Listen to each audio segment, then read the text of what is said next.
Okay, now, are you ready for campaign trail mix? Here we go. Today we have rivals joining to support a losing candidate, a new front in the war against coal, and a 2020 long shot packs her bags and moves to Iowa.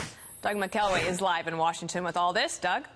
Good afternoon, Dana. What better place for struggling candidate Pete Buttigieg to make a claim of voter suppression than in Atlanta, Georgia? Georgia is the state where Democratic candidate Stephanie Abrams still says that voter suppression denied her the gubernatorial win, and she has not let up since. Buttigieg has now hopped on her bandwagon, and so has Joe Biden.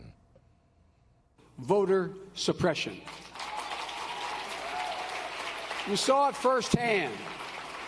It's why one of the most talented people in the nation, Stacey Abrams, isn't your governor today in the state of Florida.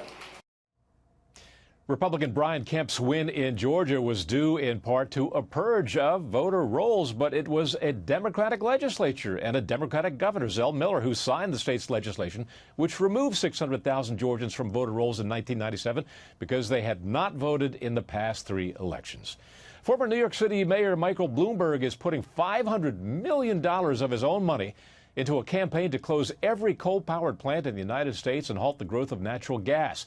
He says gridlock in Washington means the states have to combat climate change themselves. Quote, "We're in a race against time with climate change." The U.S. has become the world's largest producer of oil and natural gas through the use of fracking, which is banned in New York State.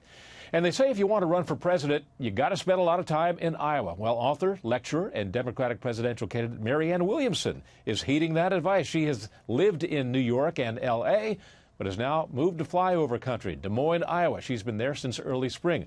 She's not the first to do that. Senators Dick Gephardt and Chris Dodd moved to Iowa in advance of that state's all-important caucuses. No word if Marianne likes corn dogs.